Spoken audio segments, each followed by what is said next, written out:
ESPN 94.1 FM and AM 930 present The Drive.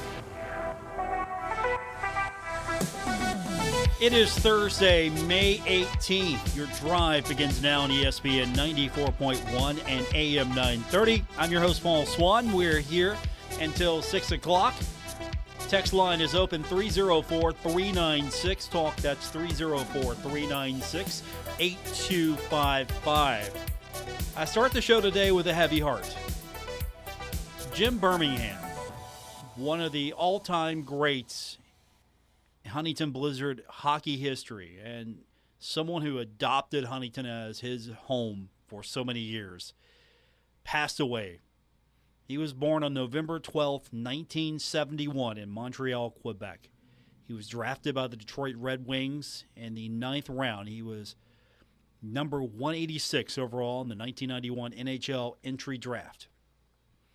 He had by almost all metrics, a successful playing career in the ECHL. He appeared in 500 games for Toledo, Wheeling, Huntington, Jackson, and Pensacola. Some of the highlights of his career include being ranked 10th in ECHL history with 588 points, 11th with 362 assists, and tied for 15th with 226 goals. He scored at least 29 goals in 5 of his 9 ECHL seasons. He was selected to play in 3 ECHL All-Star games, 1996, 1998, and 1999, which is tied for the 5th most in league history. After retiring as a player, he transitioned into coaching. He became the second coach in the history of the Knoxville Ice Bears franchise. He was there for 4 seasons. The Ice Bears had honestly, it's very commendable. 129 wins, 85 losses, and 10 ties. Some of the things that Jim Bermingham accomplished when he was the coach of the Ice Bears include winning the regular season title in 2005 and sweeping both the regular season and President's Cup championships in 2006. By all metrics, if you knew Jim Bermingham, you knew that he was a guy that loved Huntington and was a big deal in the ECHL. I wish his career would have taken him further along in the NHL. I wish his career would have taken him down a different path. Maybe coaching would have worked out for him at higher levels.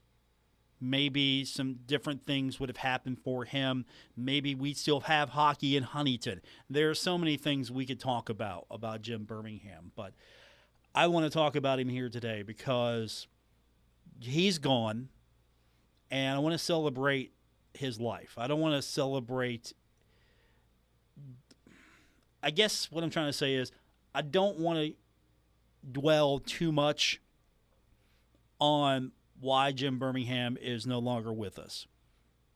Instead, I want to celebrate his life. I want to talk about the man.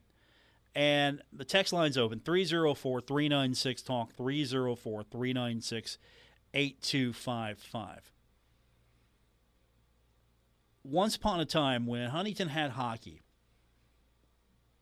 I felt that one of the biggest mistakes was not making Jim Bermingham more of a face. Because this guy, you could have put him out there a lot more, made him the face of the franchise. I think you would have attracted a lot of people just based on Jim Bermingham alone. Involved in the community, always out and about. Never met someone that wasn't a friend. And we grow attached to players, and that's going to be difficult now in this day and age in college, at least at the college ranks, because you have name, image, and likeness. You have players that will come and go, and you get attached to them, and then they leave. You watch players for a couple of seasons, and then they leave. And those things will happen in minor league sports as well. And those things are going to happen in minor league sports. But Jim Bermingham was a guy who wanted to bring hockey back to Huntington. He was a guy who loved calling Huntington his home. And he came back. So when he got into the Hall of Fame, 2019, ECHL Hall of Fame, he came back to Huntington. So I had a chance to talk to him, and we all got together. We were at the Union Pub and Grill. This was in 2019. Now, I remember that day vividly because, one, we had a terrible time connecting. We were doing a remote broadcast, so we had a terrible time connecting. And so I'm scrambling. I'm trying to get this broadcast going. It wasn't my best day. But Jim was here, and we did part of the show on the phone, and then we got everything connected, and we started to try to do this show. And it really wasn't scripted. There wasn't anything planned. It was just, hey, Jim's here. Let's talk to Jim Bermingham. We had people come down to the Union Pub and Grill. Dave Walsh, who covered the Blizzard for many years, he was there. So we have Dave Walsh there covering the Blizzard for years. He transitioned into being on the radio with us for a few years. He's enjoying retirement now, partial retirement, but he was there. He knows a lot about the history of hockey in Huntington. There were a lot of people there who came just to see Jim Bermingham. They heard, hey, Jim's in town. Let's go see Jim Bermingham. And he wanted to bring hockey back. He was serious. So we had that conversation. Why should we have hockey come back? What do we need to do to bring hockey back?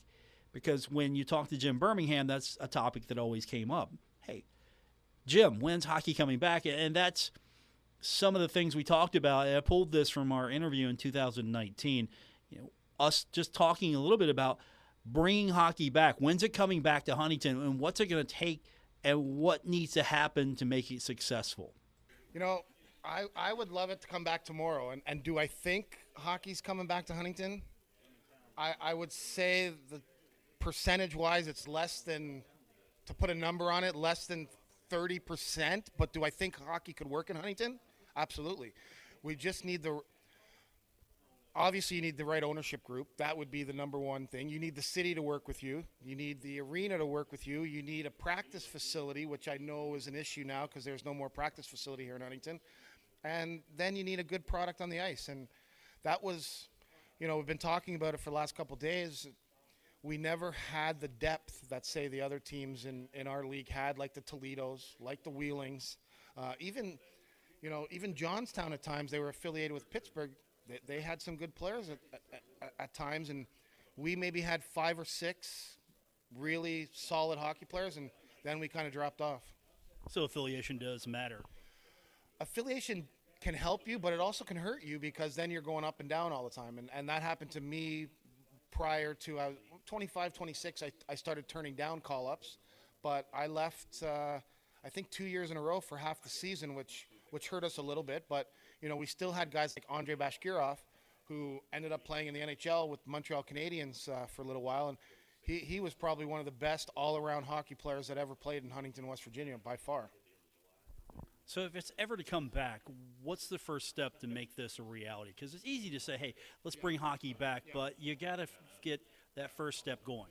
Well, it's a little bit more complicated than one step. I think it's, from what I've learned from leaving as a player and then becoming a coach and kind of on the management side, you need 3 things. Number 1, you need a good ownership group.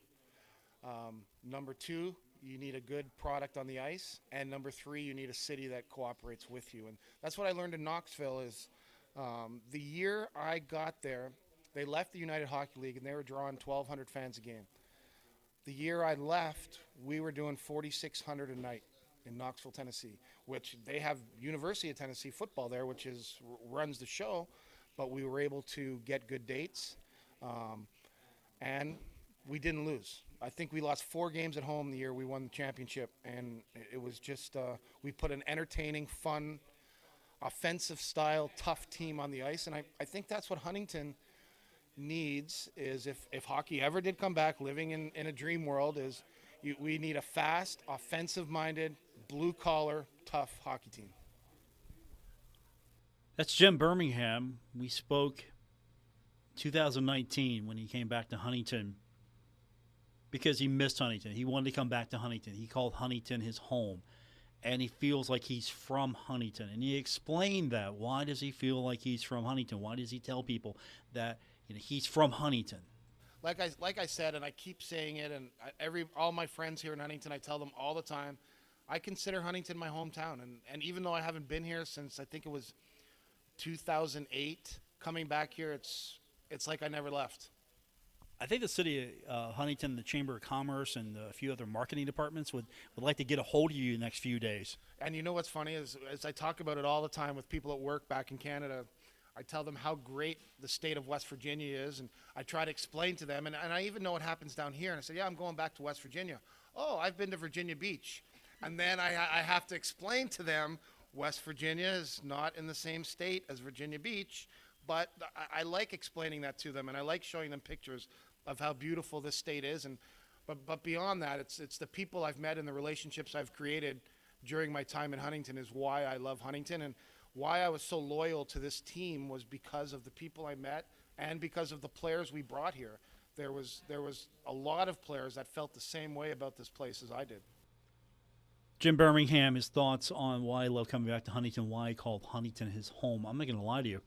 For the duration of Huntington Blizzard hockey in Huntington, that was my home.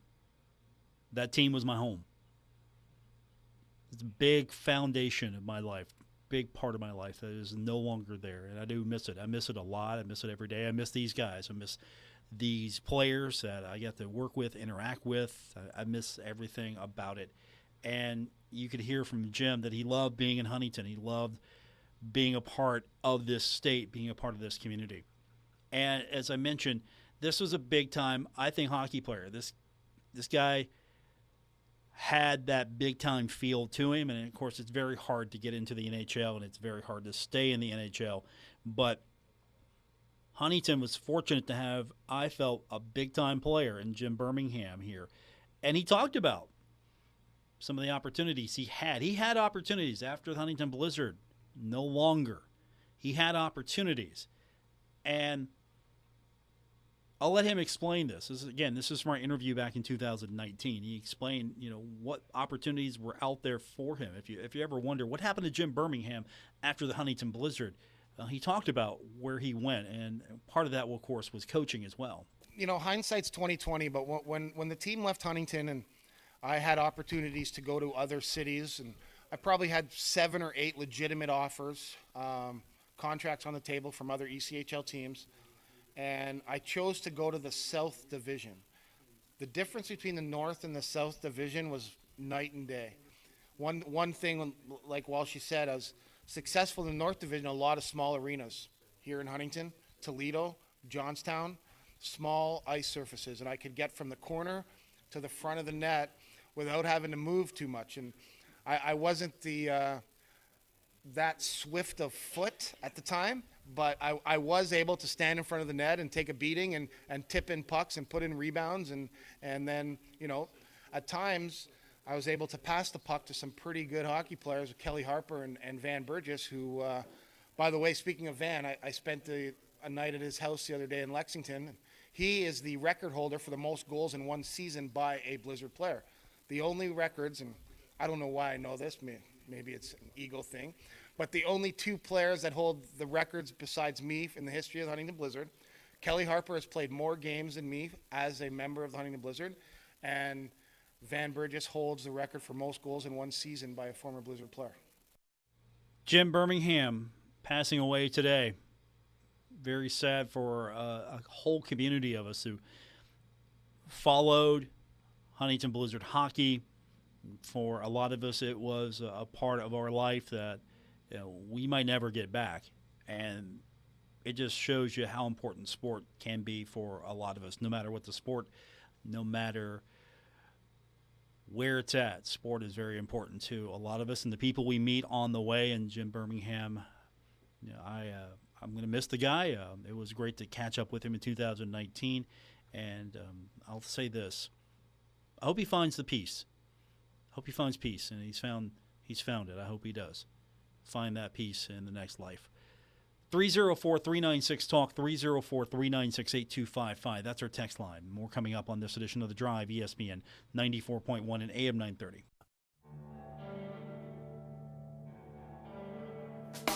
This is The Drive with Paul Swann on ESPN 94.1 FM and AM 930. Our text line is open, 304-396-TALK. That's 304-396-8255. In a few minutes, we're going to be speaking with Caleb Bowen. He is Marshall's cross-country coach. There are a lot of things to catch up on. A lot of surprises and successes with Marshall's outdoor track and field athletes.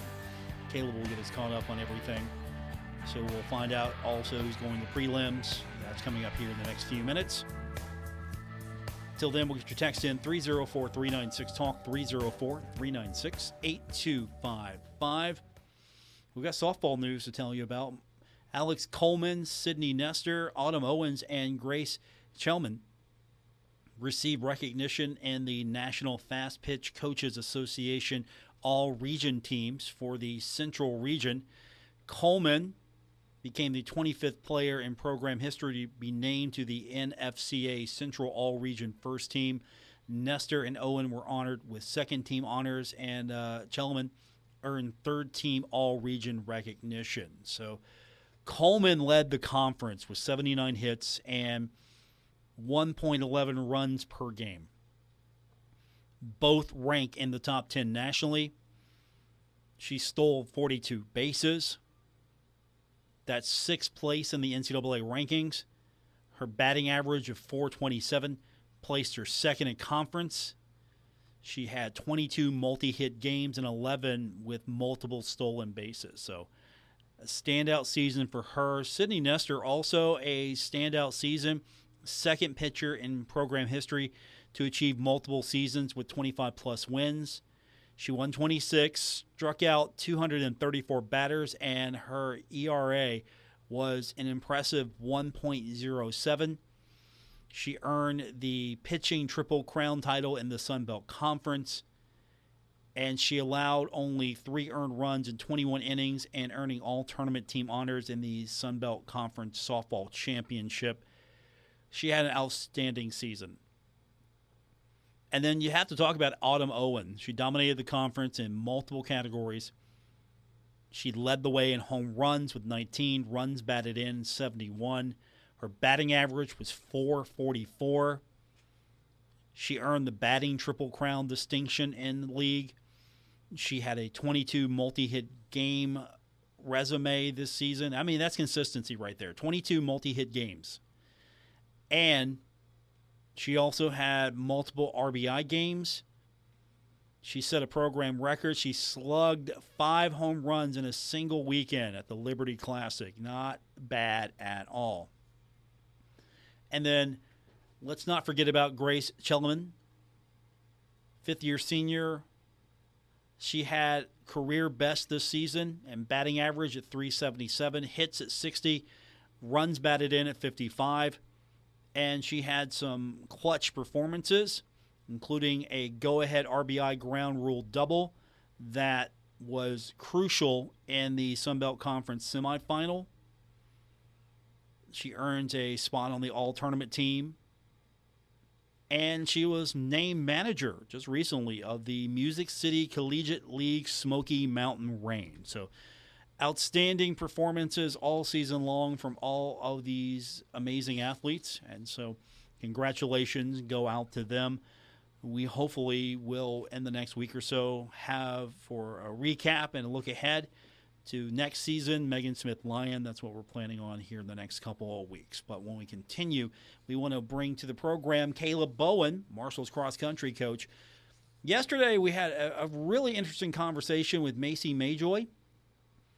And we're going to follow that up with Caleb here when we continue with this edition of The Drive, ESPN 94.1 and AM 930.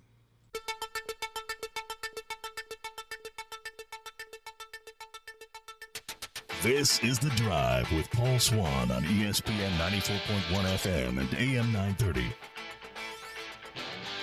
Welcome back to the Thursday, May 18th edition, The Drive on ESPN 94.1 and AM 930. We'll open our text line back up for you in a few minutes at 304-396-TALK. That's 304-396-8255. First up, want to welcome back to the program after a successful go and the first ever men's season in the Sun Belt, and of course with the women, first ever as well for them. But I think the men's season a little bit more special since we've got men's track and field back again. Caleb Bowen's with us, head coach of the cross country squad, and of course you got a lot to talk about today. I mean, we timed this perfectly, even though we didn't plan it around conference honors and prelim information. This was just the best day for us, but you've got so much to get into. You want to start with the NCAA prelims? Because I know we're all excited about who's getting to go, and I'm sure you're excited as well.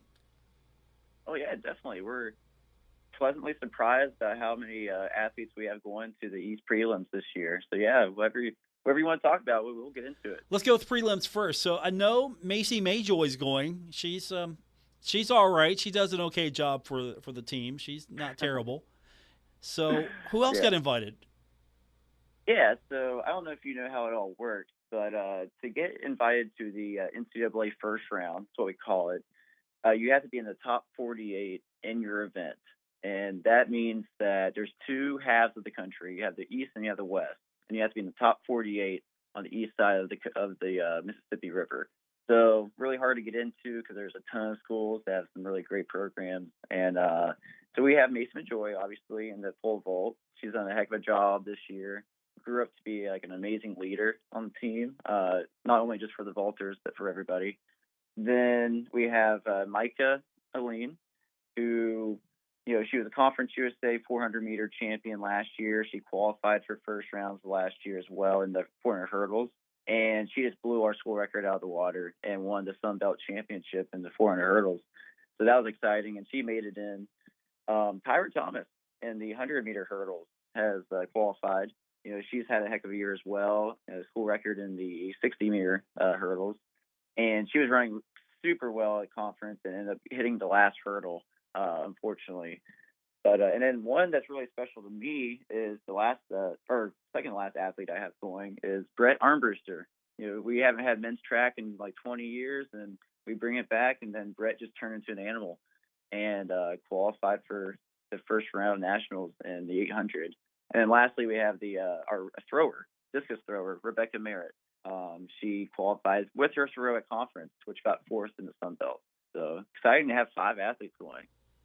What does this mean for the program to know that it's starting to pay off? It feels like more and more, we're talking about more going. And you mentioned, with men's track and field back, and already you see some success.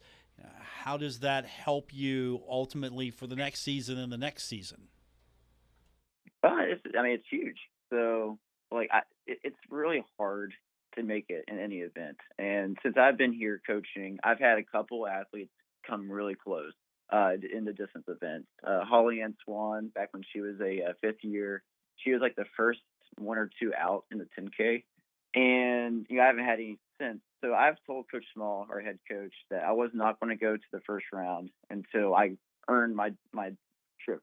If I have an athlete go, then I'll go. And I think, Brett making it in is going to help with the, both the men and women's distance program, because now they see that it's definitely possible.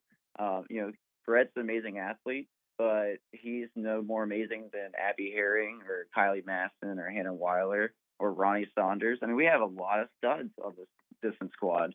So hopefully they see him qualifying, and it gives them some more confidence that they can do it as well. It's got to help as well with growing the program. I don't want to say it felt like you had to put it together real quick and from scratch, but you sort of had to, and you had a lot of football players, a lot of different athletes expressing interest in that as well. Have you seen that grow? Maybe things that we're not hearing about, student athletes from other programs wanting to be a part of your program? So, yeah, not as much from other programs within the athletic department, but definitely in terms of just getting high school athletes and college transfers. I mean, we're going to have about over 50 guys on the team next year. And a lot of that has been due to us being able to hire a new assistant coach, Andrea Deem. She's been our recruiting coordinator this whole spring, and she has worked her ass off. She's bringing in so many sprinters, jumpers, literally everybody. And I was also able to bring in about like 8 or so guys in. So the men's team, we're going to have a lot of guys, which is going to create a lot more competition. And hopefully it ends up being where we have a lot of good guys competing at the Sun Belt Championships next year. My guest from Marshall Track and Field, Caleb Bowen, cross-country coach. So a lot of success there.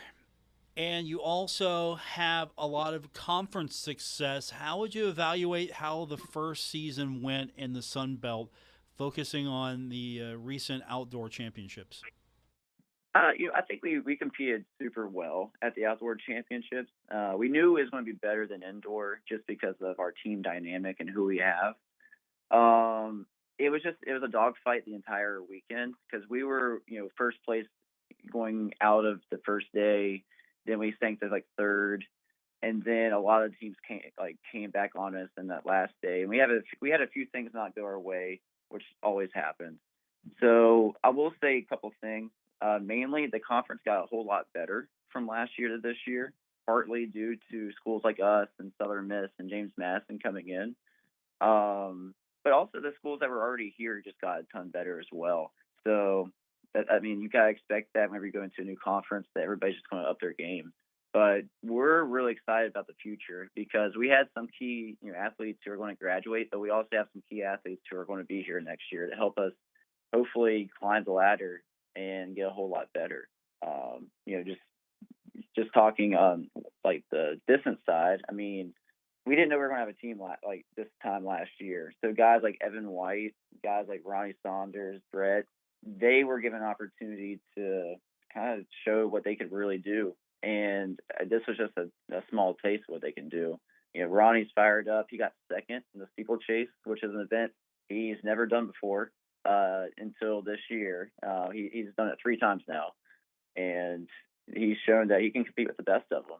If he ran 10 seconds faster, he not only wins the race, but he also qualifies for nationals. So guys like him, guys like Evan White, who's 5 seconds away from our 5K school record, Brett Armbruster doing what he did. There's a lot of excitement going into next year. Same for the women's side as well. With all of this excitement, you've got the indoor facility. That's a massive help with this program. Where does this program need to go as far as resources and things just to stay competitive where you're at now and improve? Because some of these programs have maybe inherent advantages that you've got to overcome as far as location, what they've got indoor, outdoor wise, as far as facilities, resources. So, where are you as a program and where are you going? I think we're at a really good spot right now because where we do have that indoor facility, we're able to train year round without any hiccup. A lot of those schools in down south, they only have an outdoor facility, which is great whenever the weather's nice, but they're also out there, whenever it's raining or snowing and stuff. So we have an advantage in that regard. Where we can get better, obviously, if we had an outdoor facility, more in the throws, it would help because it's just a totally different sport. Indoors versus outdoors. Same for the 4x1 with the handoffs and all of that. It would make my job easier just having an outdoor facility because it's something to sell. But we're not going to complain because we love what we have. And part of the Marshall way is to learn how to compete. Being the underdogs essentially. So really, what we need to do to get better is just work our butts off to get as many good kids as possible. Kids that can work really hard and compete at the national level or international level even. So I would say recruiting's got to be number one, and then finding kids who are going to buy into the Marshall culture.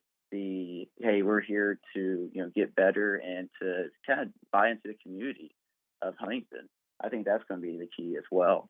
So I can't pry out of you any plans maybe for an outdoor facility eventually. I can't pull that out of you today.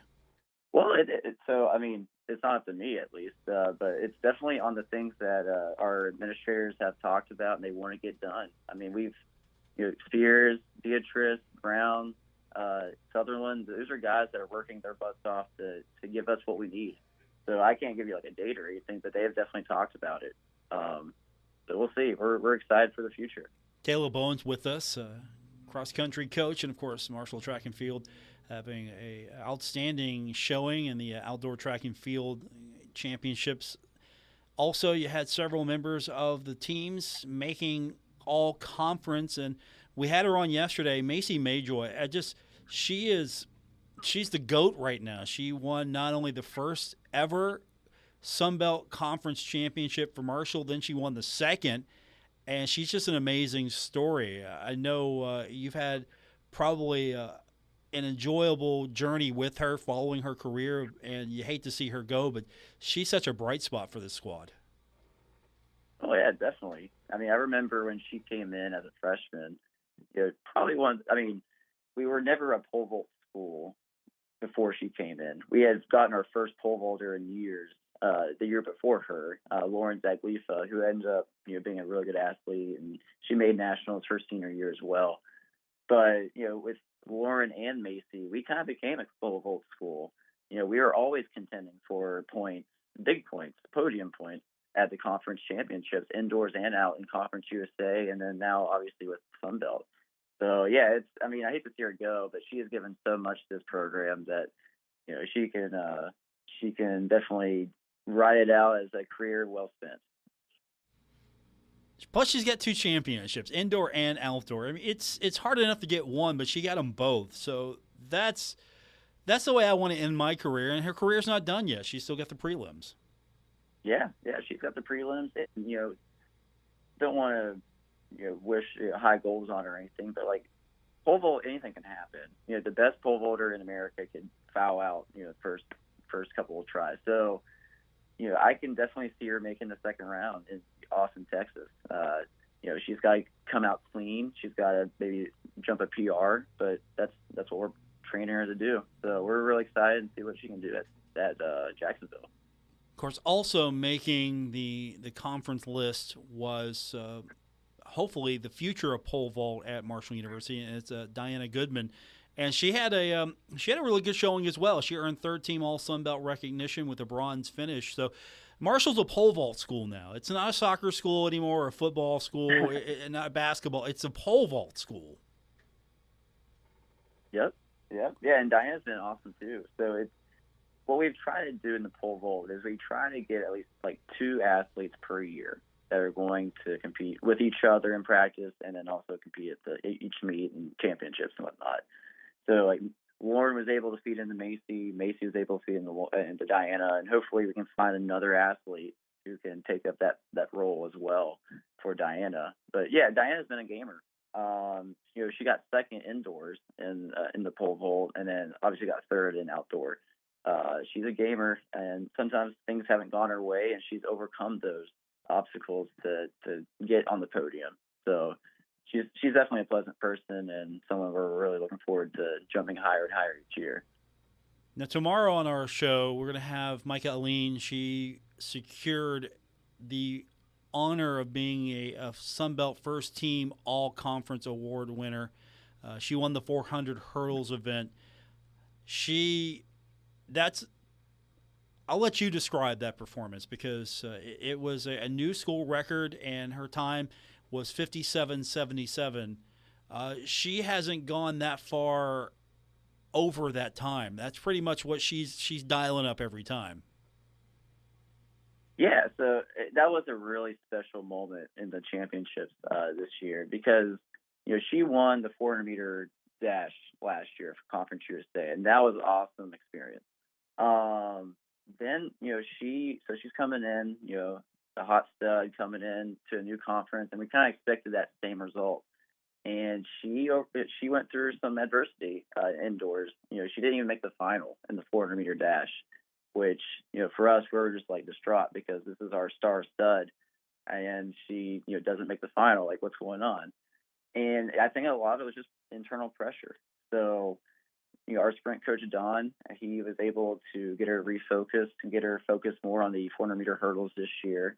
And obviously, yeah, she qualified for nationals really early on, and kind of made it her goal just to win the championships. And that was her main goal coming into this year. And obviously the nerves were still there, the pressure was still there, but she was able to execute each hurdle really well. and ended up, breaking a really good school record. Because Ashanti Warner was a very good athlete who qualified for nationals last year as well. So she broke that really big record and got her first Sun Belt championship. So hopefully we have a couple more. Caleb Bowen's with us, Marshall track and field. Yeah, of course, Caleb handles cross-country duties. So you explained earlier what it takes to get to the prelims. So what's the process like getting ready for the prelims? What's the agenda? What do these athletes really need to focus on and get ready to do before they hit the prelims?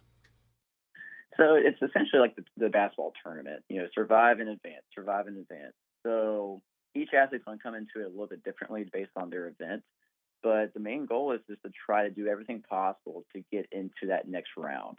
So in Jacksonville, you have 2 rounds, and then the finals in Austin, Texas has 2 rounds. And you're just trying to compete to the best of your ability to be in that top, 2, 3, 4, whatever it is in that event to go to the next round. So like with Brett, where I'm training him, we're working just on the little things, trying to make sure that he doesn't tie up like he did at the conference championship on the backstretch, working on some, mixing with the paces, his goal 800-meter pace and his goal mile pace, trying to get him to be strong in his middle parts of the race and then being able to finish strong, because that's what it's going to take to qualify out. I'm sure I couldn't really tell you what the others are doing because they're so specific. But main thing is we're trying to keep everybody excited but not too nervous because we really want to get them to Austin. And when you start putting a lot of pressure on, that's usually when mistakes happen. So just focusing on what you can control and then going from there. Caleb Bowen's with us, Marshall's cross-country coach, of course, track and field, having an outstanding season, first year in the Sun Belt Conference. So I've got, as I mentioned, Micah on with me tomorrow. Anything I should ask her that she might not expect? Anything? Give me something good. I would like to know her true feelings of what she felt right after she crossed the finish line in that 400-meter hurdle race, because I saw her throw her hands up. I saw her almost crying out there, but I really want to know what kind of joy was that, and was it a sigh of relief, or was there hey, there's more left in the tank type feel? Okay, that's gonna be a question. I'll ask her that, and then of course she's gonna probably not tell me and then hang up, right? Probably. Good talking to you again, Caleb. I'm glad that we got a chance to do this. I'm excited for everything that's happening with both the men's and women's program. And as I told yesterday when I spoke with Macy, you win stuff, you get to come back on. That's sort of like an automatic prize. So go win some stuff and we'll get you back on. Sounds good, man. I look forward to winning stuff and getting back on. Thanks, Caleb. That's Caleb Bowen. Cross country is highly represented here this year. Marshall, outstanding season so far with track and field. We will get your text in, and we'll do that when we continue at 304-396-TALK, 304-396-8255. This is The Drive on ESPN 94.1 and AM 930. We're taking Paul Swann everywhere. Download or subscribe to The Drive with Paul Swann on Apple Podcasts, Spotify, or wherever you get your podcasts. Welcome back. It's the final segment of The Drive, Thursday, May 18th edition here on ESPN 94.1 and AM 930. Our text line's open always during the show, but if you listen after hours through your favorite podcast provider like Apple Podcast or Spotify, wherever you get your podcast, you can always find me on Twitter, and I encourage you to do so at Paul Swann. Let's get you caught up on what happened baseball-wise. The Pirates get the win over the Tigers yesterday, 8-0. Pirates are off tonight. Rockies beat the Reds 11-6. The Reds are off today as well, and Gastonia gets the victory over Charleston 4-2 yesterday in the Atlantic League. Series wraps up tonight 6:35 in Gastonia. NBA Conference Finals, East Final game number 1. It was Miami beating Boston 123-116. Tonight at 8:30, a game you can listen to right here on ESPN 94.1 and AM 930. West Final game number 2, the Lakers taking on the Denver Nuggets. The Nuggets lead that series 1-0. 8 o'clock tonight as well. Game 1 of the Stanley Cup Eastern Conference Finals, Carolina playing host to Florida. Could you imagine Florida in the Stanley Cup Final and Miami and the NBA Final? Could you imagine that? It'd be a big win for the state of Florida. Tomorrow on the program, we're going to continue speaking about track and field. It was a great week at the Sun Belt Conference Championships. And so, since they're still around and I get a chance to talk to them this week, I'm going to speak with Micah Aileen. She won the 400-meter hurdle and set a new school record. She has been under 1 minute all season long. And so she's going to be representing Marshall at the upcoming NCAA East Prelims. So she's going to be with us tomorrow. We'll talk to her. And, of course, we will follow along with everyone that is going to the prelims. A good showing for the Thundering Herd. You like to see, after the Sun Belt Championships, you'd like to see how far these athletes that make the prelims can go if they can get all the way and win a championship. And that's going to do it for this edition. Thanks for tuning in. I'll be back with you tomorrow here on ESPN 94.1 and AM 930.